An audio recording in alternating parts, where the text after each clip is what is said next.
가자.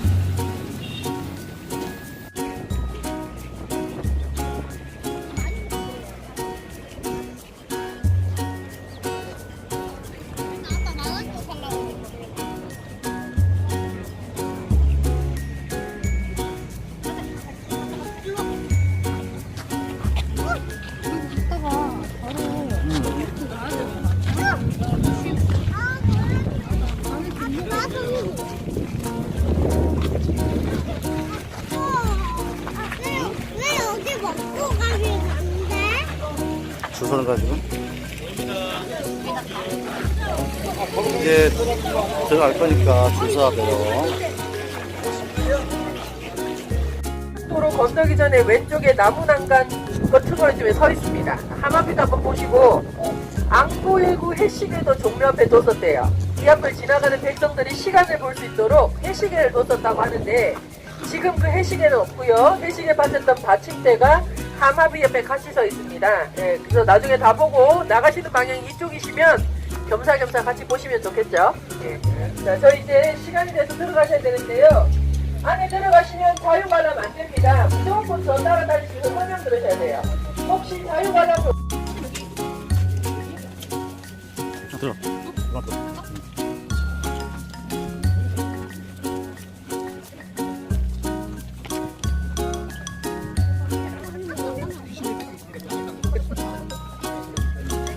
자기한테 그래도 바람 불니까 옷을 잘 여미시고 들어가시는 게 좋습니다. 그리고 아까 제가 이번 주 토요일 날 행사가 있다고 말씀을 드렸는데요. 그 행사 준비 때문에 지금 정전 안쪽이 좀 뚝딱뚝딱 시끄럽습니다. 예, 미리 양해를 부탁드리고요. 예. 자, 이 그림이 오늘 우리가 둘러보게 될 전체 종묘의 모습이고요. 저는 종묘 안내해설사 이성님이라고 합니다. 반갑습니다. 우리 초등학생들이 좀 왔어요. 키 작은 친구들 앞으로 좀 보내주시면 다시 그림을 볼 수 있을 것 같습니다. 친구들 앞으로 오세요. 네. 이 종묘는요, 조선의 역대 왕과 왕비의 신주를 모시고 제사를 드리는 사당입니다. 신주라고 하는 것은 선생이 모으시는 도구를 말하는데 좀 이따가 사진으로 한번 보도록 하겠습니다. 종묘해서 묘로 끝나니까 무덤 묘자인 줄 알고 오시는 분들이 아직도 계시더라고요. 임금님의 무덤은 묘라고 부르지 않고 왕릉이라고 부릅니다. 여기 묘자는요 사당 묘자입니다. 무덤 묘자가 아니라 저기 한자가 있죠. 종자는 으뜸 최고 근본이라는 뜻이어서 이곳은 사당 중에서도 가장 으뜸이 되는 곳이다 하는 것을 이름에서 알 수가 있습니다. 종묘는 조선의 첫 번째 임금님 태조 때 만들어집니다. 태조가 조선을 건국하시고 즉위식을 하신 다음에 한양을 도읍지로 정하시고 좌묘우사라는 도성 배치법에 맞추어서 제일 먼저 경복궁 터를 정했어요. 경복궁을 중심으로 왼쪽에 동쪽에 이렇게 조상님을 모시는 사당 종묘를 짓고 경복궁의 오른쪽 서쪽에는 토지와 곡식신에게 제사를 모시는 사직단을 짓게 되는데요. 예, 그래서 이 종묘와 사직이 만들어지고 경복궁이 완성되게 됩니다. 옛날 왕조시대 때 나라가 세워지면 궁궐을 짓는 일보다 종묘와 사직을 짓는 일을 더 중요하게 여겼답니다. 이렇게 종묘를 짓고 조상님께 제사를 모심으로 해서 백성들에게 효의 모범을 보일 수가 있었고 임금이 될 수 있었던 정통성도 이 종묘를 통해서 보일 수가 있었답니다. 옛날에는 다들 농사를 지었잖아요. 풍년이 들어야지 백성들이 굶주리지 않습니다. 토지와 곡식신에게 제사를 모시는 일도 아주 중요하게 여겨졌습니다. 예. 이 좌묘우사는 중국 주나라 때 예법이라 중국하고 똑같이 적용이 됩니다. 중국 북경에 자금성 있는 거 아시죠? 자금성이 명나라, 청나라 때 황궁이에요. 자금성 왼편에도 회묘라고 해서 종묘와 똑같은 사당이 있고 자금성 오른쪽에 마찬가지로 토지와 곡식신에게 제사를 모시는 사직단이 있는데 지금은 거기를 중산공원이라고 부르고 있습니다. 종묘는요 우리 친구들 제가 설명하는 중요한 내용들은요 저희 종묘 홈페이지에 들어가시면 자료실이 있어요. 거기서 다운을 받으시면 지금 얘기하는 거 다 받아서 볼 수 있습니다. 적는 것보다 설명 듣는 게 더 중요하니까 듣는 데 더 집중해 주세요. 네. 종묘는 총 면적이 약 56,500평 정도입니다. 한 18만 평방미터 정도가 되는데요. 경복궁의 5분의 1 정도 되는 면적입니다. 여기는 제사 모시는 곳이라 건물이 많지 않아요. 크게 제사를 준비하는 작은 건물들이 오른쪽으로 있고 신주를 모시고 제사를 드리는 정전과 영영전으로 이루어져 있습니다. 1592년에 임진왜란이 일어나죠. 왜군들이 한 달 만에 한양까지 쳐들어와서는 바로 이 종묘에 주둔을 했대요. 종묘를 총사령본부로 사용을 했다고 합니다. 그런데 밤에 귀신을 봤다는 사람도 생기고 이유 없이 없이 아픈 사람들도 생기고 하니까 여기는 좀 불길한 데인가 보다 하고 싹 다 불태워버리고 다른 곳으로 옮겨갔답니다. 그래서 임진왜란 때 종묘가 다 불타버렸어요. 1608년 광해군 때 다시 지어지고 두 차례 증축을 거쳐서 오늘날의 모습을 갖추게 되었는데 건물에 대한 자세한 설명은 좀 전에 가서 한 번 더 하도록 하겠습니다. 옛날에는 종묘에 제사가 많았었는데요. 요즘은 큰 제사를 1년에 딱 2번 모십니다. 봄, 가을에. 봄 제사는 양력으로 5월 첫째 주 일요일날 벌써 모셨고, 가을 제사는 11월 첫째 주 토요일날 모실 겁니다. 그날 오시면 이렇게 시간 제한 없이 자유롭게 들어오실 수가 있고 제사 모시는 모습도 직접 볼 수가 있습니다. 옛날에는 종묘에서 큰 제사 모시면 임금님 세자 신하가 와서 제사 모셨대요. 요즘은 임금님도 신하도 안 계시죠? 누가 와서 이 제사를 모실까요? 임금님도 없고 신하도 없는데. 그렇죠? 예, 제가 이렇게 물어보면요, 우리 어린이들이 제일 많이 해주는 분은 대통령이세요. 예. 근데 여기가 이제 대한민국의 사당이었다면 대통령이 오셨을 텐데, 예, 대한민국의 사당은 아니죠. 그래서 대통령 한 번도 오신 적이 없고요. 우리가 집에서 제사 모시면 그 제사를 누가 모시나요? 우리 집에서 모시는 제사는 그 집안 후손들이 모시죠. 예, 여기도 마찬가지로 조선왕실의 후손들, 전주이시 대동종야고원이라고 해서 종친회가 있고요. 그 중에서도 제사와 관련된 인물들이 오셔서 제사를 모십니다. 왕비가문 후손들도 몇 분 오신데요. 좀 이따가 사진으로 소개를 한번 보도록 하겠습니다. 이 종묘는요, 조선이라는 국가를 대표하는 사당입니다. 그 조선의 임금님이 전주이시잖아요. 그 왕실 집안 사당은 궁궐 안에 따로 있습니다. 예, 그래서 궁궐 안에 있는 사당은 사적인 사당이고요. 이 종묘는 조선이라는 국가를 대표하는 아주 정치적인 의미가 큰 공간입니다. 조선시대 때 정치권이 없었던 여자들은요, 이 제사에 참여할 수가 없어요. 그래서 여기 제사 음식 만드는 사람도 다 남자입니다. 예, 안에서 춤추고 제사 모시고 음식 만드는 사람 다 남자. 여자는 참여도 없었고 왕비마마도 이 제사에 참여하지 않습니다. 그런데 왕비는 종묘에 또 언제 오시나 하고 찾아봤더니요, 아까 말씀드렸죠, 결혼하고 이집 식구 됐을 때 인사드리러 오시게 됩니다. 예. 이번 주 토요일날 일요일날 하는 행사는 왕비가 아니라 왕세자가 결혼을 해서 왕세자 비가 인사드리러 오는 의식을 재현을 해서 보여드릴 거니까 토요일날 시간 되시면 오셔서 보세요. 예. 자, 오늘 우리는요, 제사를 준비하는 공간들을 잠깐 먼저 보고 정전 보고 영릉은 보고 다시 돌아 나올 겁니다. 나오는 길에 화장실도 잠깐 들릴 거고 해서 약 50분 정도 걸릴 예정이고 20분마다 다음 팀이 계속 들어오기 때문에요, 1시간에는 무조건 보고 나가셔야 되는 시스템입니다. 보시다가 혹시 나는 힘들고 다리 아프고 더 못 보겠어 하시면 그냥 나가시면 안 돼요. 다음 팀하고 부딪혀서 이제 패가 되거든요. 여기 오셨으니까 정전까지는 보시고 여기서 나가실 기회를 한번 드리겠습니다. 그때 나가시면 될 것 같고요. 사진 찍을 시간도 따로 드리지 않기 때문에 설명을 들으시면서 자유롭게 찍으시면 될 것 같습니다. 이제 들어오신 저 대문부터 한번 차근차근 보겠는데요. 지금 들어오신 저 문은요, 바깥에 있는 큰 문이라고 해서 외대문이라고 합니다. 가운데 문은 늘 닫혀있다가 제사 때만 활짝 열립니다. 저 가운데 문 열고 들어오니까 오른쪽에 돌이 깔린 길이 보이죠? 길을 잘 보시면 세 줄로 나뉘는데요. 가운데 길이 조금 높습니다. 요 가운데 길이 종묘에 모셔진 조선시대 임금님과 왕비님의 영혼이라는 길이래요.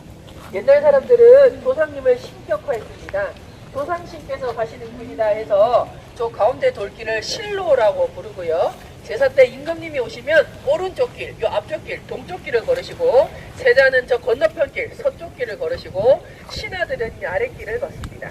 경복궁, 창덕궁 같은 궁궐에 가셔도 저런 돌길을 볼 수가 있는데 길이 좀 더 넓죠. 궁궐에서는 제일 높으신 분이 임금님이셔.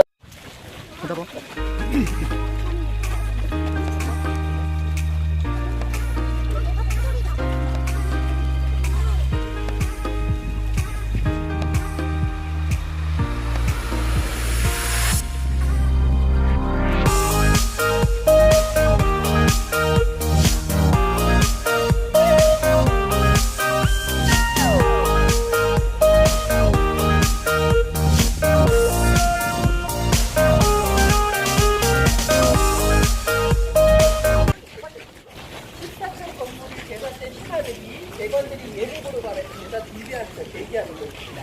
현재는 교육 홍보관으로 쓰고 있어서 토요일날 오시면 저희가 설명을 안 해드리고 자유관람이 있거든요. 그래서 그냥 자유롭게 안으로 들어가셔서 제사 보시는 거 동영상으로 보실 수가 있고 제사 차림을 모형으로 볼 수 있습니다.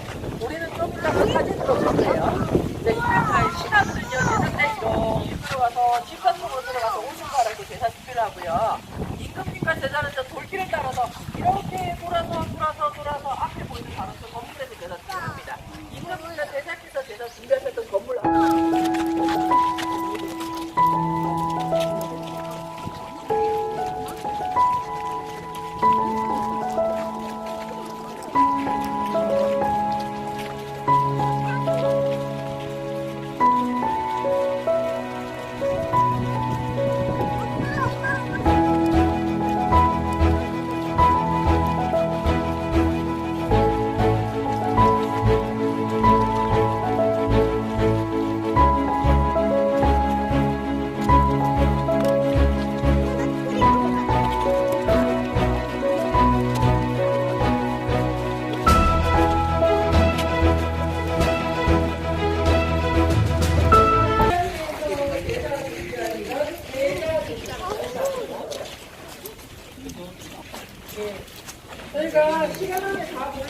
생각보다 좀 시간이 걸려서요.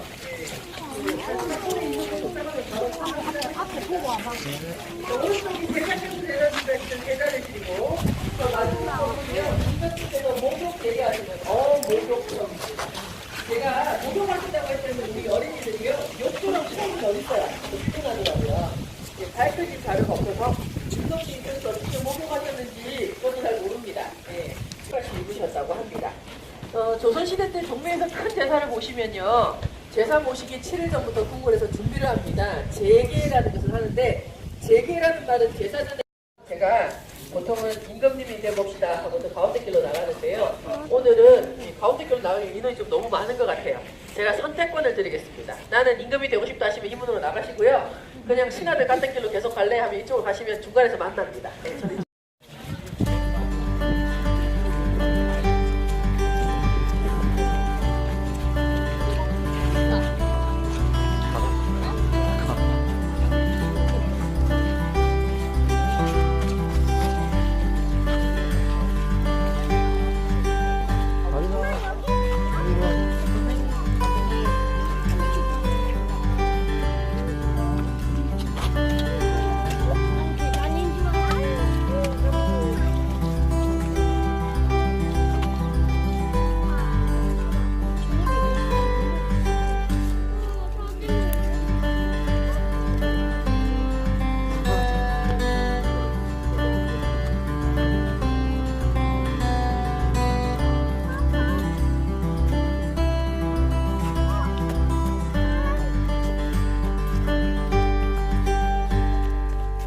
이 길이 훨씬 더 멋지네.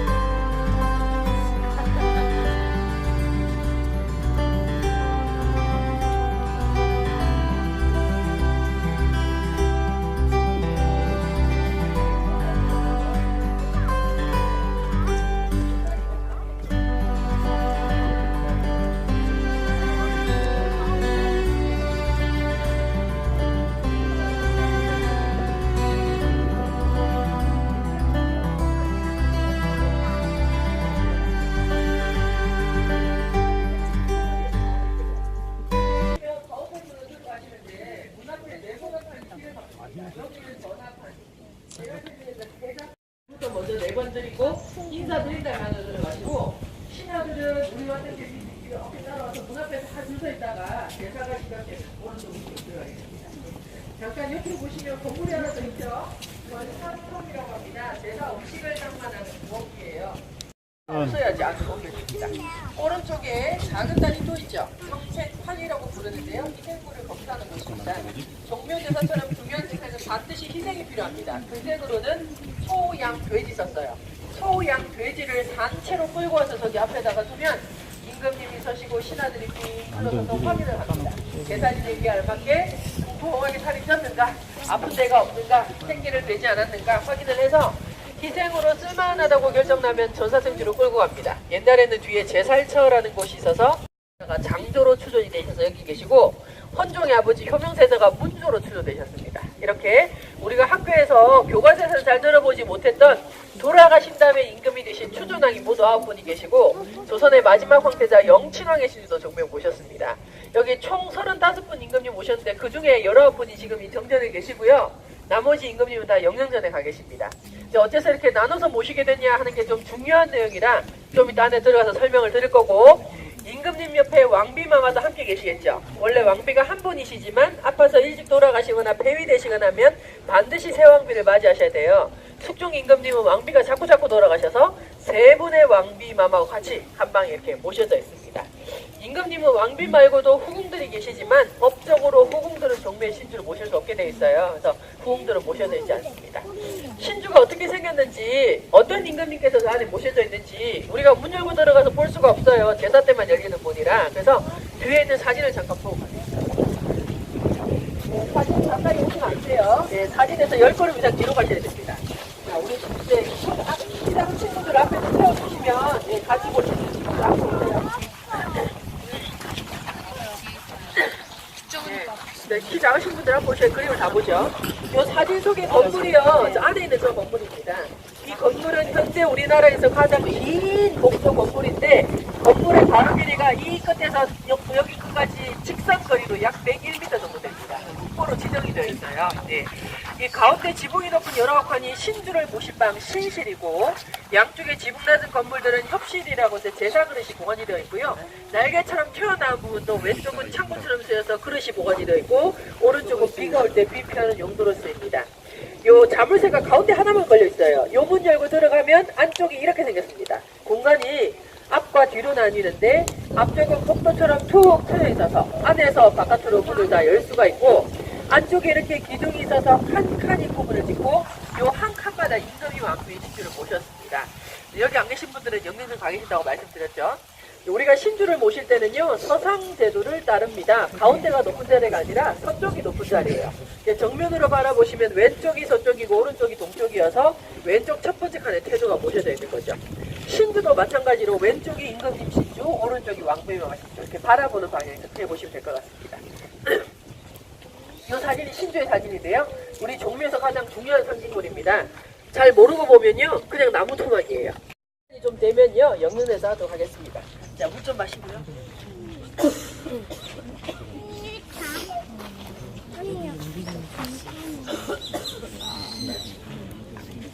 여기 제사 모시는 순서대로 찍은 사진인데요. 종묘에서 모시는 제사는요, 집에서 모시는 제사하고 큰 차례가 거의 비슷합니다. 큰 형식이. 제일 먼저 향을 피우고 술을 부어서, 향로고 술 붓는 구멍이에요. 혼백을 모셔오는 것이 제일 첫 번째고요. 혼백을 모셔오면 기쁘고 즐겁게 대접해드려야겠죠. 종묘에서는 선물을 먼저 드립니다. 흰 모시천, 회라고 부르고요. 날고기도 올리지만 익힌 고기도 같이 올려드리고, 이제 술을 올리는데요. 술을 올리는 순서가 제사의 하이라이트입니다. 술은 조상 한 분당 3잔을 올리는데, 첫 잔은 임금님이 올리십니다. 임금님이